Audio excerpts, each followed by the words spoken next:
Hola, ¿qué tal? Ante la situación del coronavirus, hay una situación de parálisis mundial. Nadie sabe cómo reaccionar. Los países están abrumados por la muerte, abrumados por todo esta situación del coronavirus y de la pandemia. Y como que el mundo no ha sabido reaccionar adecuadamente. En nuestro país, evidentemente, también tenemos la misma situación. Tenemos un porcentaje de muerte en aumento, un porcentaje de infectados en aumento y una parálisis de la situación económica y del desempleo.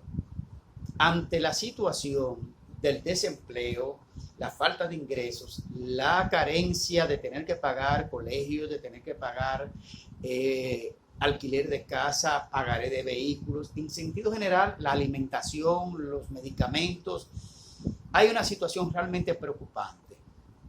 Cuando se presenta esta situación, muchas de las personas y la sociedad en general piensa en algo fundamental, y es en lo que piensa el ser humano ordinario, el ser humano de manera habitual. ¿Qué he ahorrado para cuando llegue la crisis? Bueno, pues sucede que este país tiene 17 años ahorrando, el trabajador tiene partiéndose el lomo 17 años ahorrando, cotizando, para cuando llegue el momento de retiro, pues poder tener una pensión, un retiro digno de lo que ahorró, el su aporte, más lo que tiene que ver con los empleadores o los patrones, como se le llama normalmente. Ponemos una parte nosotros, ponemos una parte de la empresa, y además las AFP, que fueron unas instituciones que se generaron precisamente para que sea una especie de institución intermediaria entre el empleador, el ahorro, y que se pueda producir dinero con su ahorro para que al final del retiro tengamos respaldo económico. Es decir, que no solo usted deposita su dinero y que eso vaya a un banco a ganar chele o miseria, sino que a través de la AFP se supone que por una serie de inversiones en diferentes áreas del mercado generan más ingresos que el ahorro normal en un banco. Bueno, pero nadie sabía del coronavirus, nadie sabía de la situación. Nadie sabía de que se iba a presentar un estado de excepcionalidad como el que estamos viviendo hoy día, y todo el mundo está aprendiendo de la situación. A mí particularmente, como comunicador y como ente social, se me había dicho hace días que yo opino, que yo creo de la situación de los AFP, y lo que se ha estado diciendo de manera habitual sobre que se le dé el 30% a los ahorrantes, a los afiliados de la AFP, inclusive algunos países de la región, y el más emblemático ha sido Perú. Yo, que no soy muy dado a opinar rápido sobre cosas que ameritan ciertos razonamientos, porque tengo un respeto por la sociedad, por los que me escuchan, por los que creen que uno tiene algún valor político, pues regularmente no me despacho rápido con lo que todo el mundo está diciendo, el 30% para el ahorrante y que se le dé el 30%. Porque yo sé que es lo más agradable al oído del que me puede escuchar. Pero aún siendo lo más agradable, uno tiene que ser un poco también responsable con lo que dice.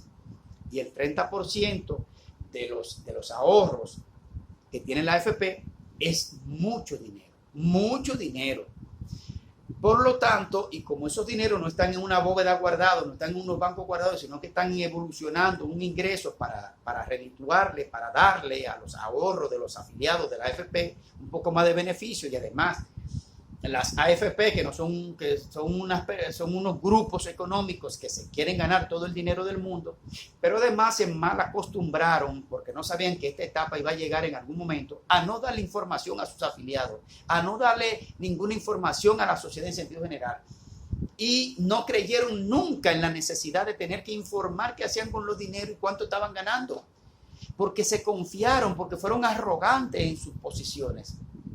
Entonces, el tema de la pandemia nos ha agarrado a todo el mundo desprevenido.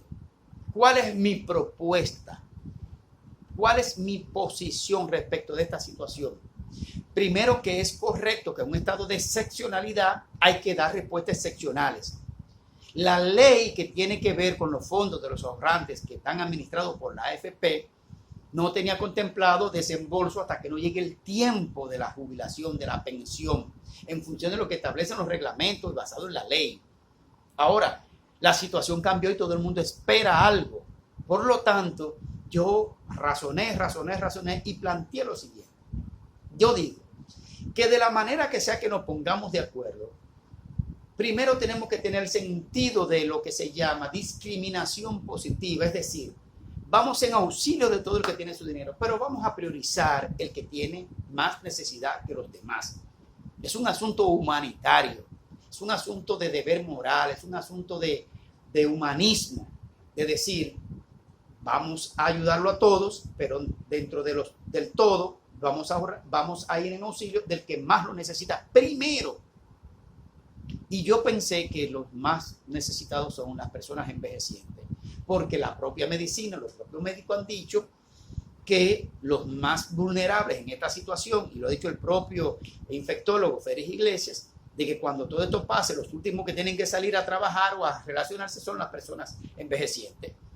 Por una razón elemental, tienen más edad que cualquiera, no pueden resistir una infectación del coronavirus, tienen precondiciones como la diabetes, como la obesidad, el tema coronarios, o trasplantes renales, o ese tipo de cosas, situaciones renales, y por lo tanto mi posición es que cuando lo que se decida que tengamos que hacer en este país tiene que ser primero basado en una prioridad fundamental. La urgencia primero, y la urgencia primera tiene que ver con los más necesitados, que son los envejecientes. Mi propuesta es que de los fondos que decidamos aportar, yo hice un cálculo del 20%, y el 20% solamente a los de más de 55 años arriba anda entre 15 y 17 mil millones de pesos. Por eso, quienes han criticado que yo he dicho que cómo va a ser que nada malo de 55 para arriba y a ellos no, a todos. Dije inclusive que de una manera escalonada y que comencemos por los más envejecientes y que también pongamos a todo el mundo y comenzando también por lo que tiene que ver con las personas que han perdido su empleo y que están en situación de lo que llaman suspendidos. Por lo tanto, la aclaración de esto es lo que quiero decir, que mi propuesta de que comencemos por los envejecientes es por un asunto de humanismo, de discriminación positiva. Es lo que he querido decir con mi propuesta, de que vayamos en auxilio de todos, pero que prioricemos a los más vulnerables, es decir, a los más envejecidos.